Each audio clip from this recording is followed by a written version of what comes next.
Someone, guys. So I was watching a podcast by this guy Penwell show, and he was interviewing a gentleman, Jan Mahangwa. Jan Mahangwa. Yo, hope I'm not butchering. Rodman, sorry for butchering your surname. Better backstory. So I was recording a tribal, and at the same time, my brother was recording with Uyan, and Uyan came out, and we're having conversations, and we're talking about childhood, and we just we're trying to psychoanalyze the world. You know, sometimes we think this is smart, cool, but we're having a nice conversation. We're doing a deep dive. You know, so this morning, my brother then sends a link on the family group, and he says, "Okay, guys, the interview with Uyan has just dropped. Please just watch the first part." And full disclosure, I've said it, I don't watch a lot of content. Yeah, Penwell, not because I hate it. I think it's amazing. It's because we talk about these things all the time. And I'm watching it. And it is something very, very sensitive and something very, very close. Because as much as Uyan and Penwell always talk about politics, and, you know, I think Uyan's background is in business. You know, so I think, I know he's quite learned. I think he's got an MBA, and they like to dabble and talk about politics, you know, so it's, you know, we pick up where we pick up. It was so interesting listening to Jan unpack the stages of development, you know, and this is where me and him align so much, you know, because the way that he was unpacking it, he was talking about Uguti, we never outgrow being a child. We never outgrow being a child. Like, he was saying, Wuti, you're a child, and that's the foundation, that's the formative, and then there's the next level, or the next layer rather, which is being a teenager, you know, and then from there's the next layer being adulthood. And it's not Wuti, you outgrow. It's almost like a layer on a cake, you know, all of it is part of it. So now the challenge then comes in, Wuti, which layer is thick within your life? You know, I've made countless videos around unhealed childhood trauma. You know, you might have trauma from a childhood you weren't pretty enough. You know, the people, they'd always favor that girl or that girl, and when you were never pretty. You know, so you now have this childhood trauma of or unresolved issues. I mean, I'm not pretty, so then you start painting your face with makeup, thick ass makeup. You know, you're no longer using makeup to enhance your beauty. You're using makeup to cover the imperfections. You know, shangy weave, even when there's no need to. Shy cleavage, amabele, at least let them see that I've got titties. You know, ushang tighty, that goes into your asshole because you're trying to validate externally, you know, to cover up how you feel internally, you know, or maybe you are yearning for some sort of validation, you know, hey, like me, oh, look at me, like and subscribe, follow me, look at me, I'm important, I'm the guy, I'm so important, because you might be speaking to the fact that you might not have been validated as much as you needed as a child, you know, therefore you find yourself in all these other spaces trying to sound smart or trying to engage or trying to help, because again, you're actually trying to help younger self. You're trying to fix younger self. I don't know if I'm making sense. So now, depending on how thick that child layer is, you will carry that, and that will be the main challenge and fight of your life. Like listening to how Jan was unpacking it, you know, because again, they were speaking to politics, and he was talking about the childhood stage, which as children, we believe in good, bad. We have heroes and villains. And he was saying, Guti, how you destroy a child is when you show the other side of the hero, meaning you show the failures of the hero, the villain within the hero. Excuse me, how you defeat a child and break a child is when the hero dies. And you are now at a dissonance your whole life because you've seen your mother and you've put her on a platform. It's my mom. She's the best thing ever. And a lot of guys understand what I'm talking about, because when we were kids, we praised women. We were raised by women. We were raised by our grands and our aunts and our mothers, and we saw them as nothing as amazing. They had the halo effect. They were amazing angels. And then when we got into our late teens, our 20s, we started seeing hoes. We found out that our aunts were cheating. We found out that our next door neighbors, a wife was cheating. All of a sudden, that hero effect, that good, crumbled. Now you have a whole generation of men that can't trust a single woman, ever. Because that inner child, there's a dissonance of what's happening. He makes references of how the child within the South African population is always looking for a hero. You know, Mandela being the hero, Mandela being the hero. And then when Mandela doesn't do what he's meant to do, he becomes the villain. Vele Mandela sold out. Then Thabo Mbeki is the hero. And when Thabo Mbeki doesn't do what you guys want to do, Vele Thabo Mbeki is not in tune with the people. We need someone who and all of a sudden and he unpacks that. And it's so crazy because I'm drawing parallels while watching, while remembering the conversation that we had all those months ago on the lawn at Tribal. And I'm like, damn, bro, like that resonates so much with me. And then he speaks about the next chapter, which is teenagehood, you know, where you're trying to find a sense of identity, you know, where you try to find out, who am I? You know, do I believe in Idlozi? Do I believe in Christianity? Who am I? And if you don't go through that phase of trying to identify exactly who you are, you will find yourself at a later stage when you're meant to be an adult doing teenage things, trying to figure out who you are. You are 35, 40. Hey, mina because you don't have a sense of identity. You're going to find yourself at age 36 with a nose ring because maybe when you were 12 you wanted one, but you were too scared and you couldn't really formulate exactly who you were. So at that time you wanted, and it wasn't a dream realized. So at 36 you're doing it. You're dyeing your hair. You get what I'm trying to say? Because of all these unresolved things. And there's so many parts of us that are unresolved and we haven't outgrown it.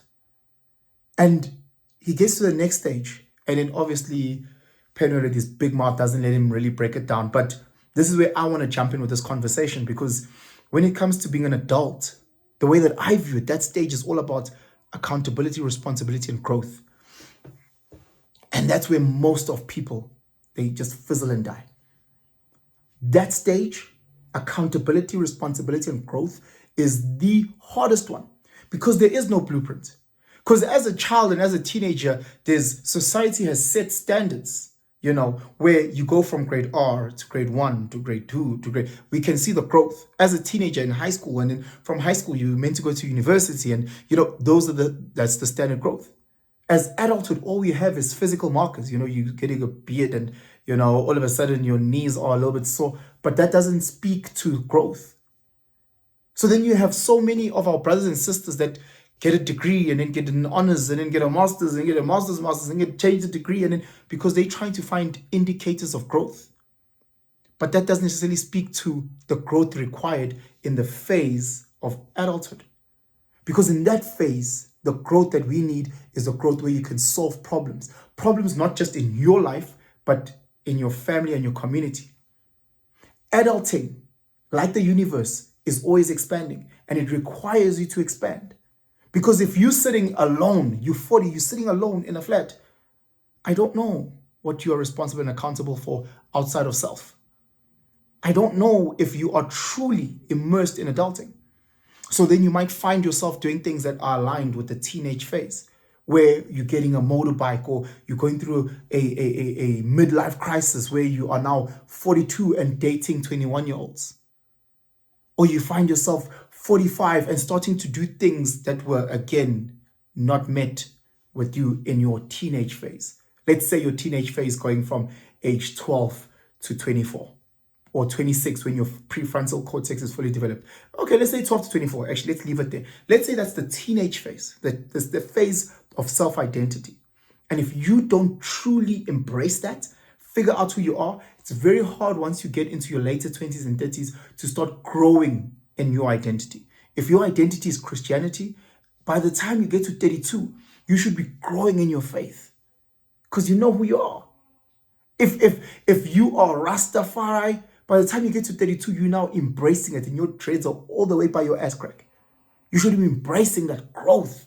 You should be growing your family and embracing the responsibility and accountability of assisting them through their phases. But then we get stuck. And here's the thing.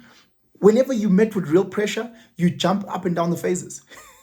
You know? So if you are 35 and you are in an altercation, you might throw a tantrum that's childlike and behave like a child because you haven't processed properly. How do I move? Who am I and how do I face these things? How do I go about these challenges? You don't know. The Navy SEALs have this line. They say, in times of crisis or when you are under attack, you don't rise to the occasion. You drop to your level of training.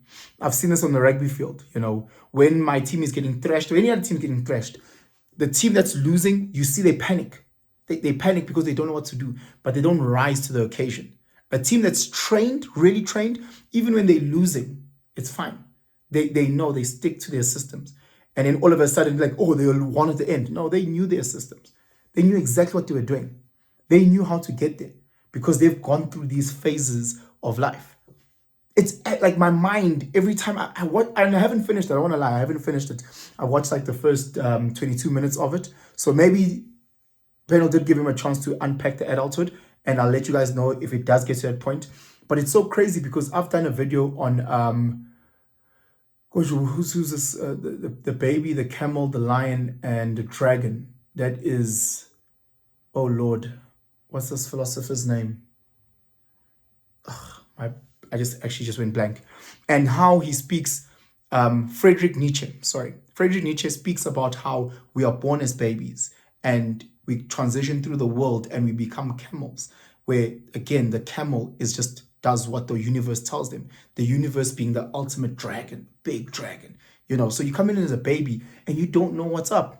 You don't know that you shouldn't cry, or you shouldn't poop. You're just living your life. And then the world turns into a camel where they say, do this, do that, do this, do that. From there, you're like, fuck that. 5% of the population say, fuck that, I won't be a camel. 95 carry on being camel. 95 doing mundane things that they hate, but the world, the universe, the dragon has told them to do that. And then you become a lion and you become that 5% where you are a Kanye West saying whatever. Even if majority of the world disagrees, you say fuck it. Or you become an Elon Musk, a renegade. You go just because I'm a lion. But then ultimately what you're trying to do is you get back to being a child where you are innocent in your thinking and how you move. And I'm drawing parallels between Friedrich Nietzsche and exactly what Rian is saying. And again, I'm drawing parallels into my own life because I'm like, yes, there's muntu saying again these things. I find myself stuck here. I find myself again with my own unresolved childhood traumas, finding myself stuck and hitting my brain and using childhood things of blaming others. Oh, I'm not here because of him. I'm not here because of her. Oh, you see how toxic I am in a relationship? It's because she hurt me. And I'm like, shit, that's what kids do. Kids always want to point fingers at someone else instead of taking accountability and responsibility like adults do and find solutions to those problems. They run away, they hide, they throw tantrums, they bite. I find myself still trying to understand fully who am I and what's my purpose, trying to understand my identity. I think for guys in their 30s, we kind of found it in the music. So we stuck in the Lil Wayne 50 Cent era for the most part. We found that identity. It's very, very, very difficult to convince guys in their 30s, 40s to listen to the new age type of hip hop. I'm not saying it doesn't happen, it does. But as a general, they found their music identity in their teenage years. They found the way they dress, their identity in their teenage years. However, a lot of us are still struggling from a relationship point. We haven't really found that identity in a relationship point, and we haven't got into that adult side of it, where I need to find a woman of quality so I can be responsible for her. I can be accountable to her. I can make sure that the relationship grows beyond just my own selfish needs, where I'm here to build a family that I'm responsible of, that I'm accountable of, and I make sure that they grow. And because of those things, same thing with business. Oh, guys, I'm going to try and watch the whole thing. About my political party, because you know me, I'm not. Anyway, let me not digress too much. But guys, I hope everybody's well. I'm going to try again, be more consistent. But I appreciate all the love. I've been reading a lot of comments. I haven't been responding. My apologies. I've just been absolutely busy trying to chase my tail. But I'm in a way better space. Way, way better space. Versus what I was last month. Way, way better space. But anyway, just quite excited to just let you guys know exactly what I'm consuming in terms of content and letting you know my mind and my thoughts. I hope that you guys can engage as well. Let me know what you guys think. Please make sure that you watch that episode on the Convo channel. So it's a panel show. It's the latest one. It got dropped today. Monday. No, it got dropped Monday. Yo, sorry guys, I'm talking out of my bum. Today is Wednesday the 16th, if I'm not mistaken. It got dropped Monday the 14th of July. So just make sure that you go and check that out. Very, very interesting conversation. Two amazing minds. Amazing, amazing minds. You won't agree with everything they say, but it's great because it starts and sparks those conversations for you to have debates within your own space, you know. But anyway, guys, please share this video far and wide if you think we'll benefit and we can continue this conversation, because we need to heal that inner child. We have to heal that inner child. See limele, see hurt, and we're pretending like see krend, but we're not. We really are hurt. So please like, subscribe, hit that notification button, do all those amazing things. And guys, I'm out.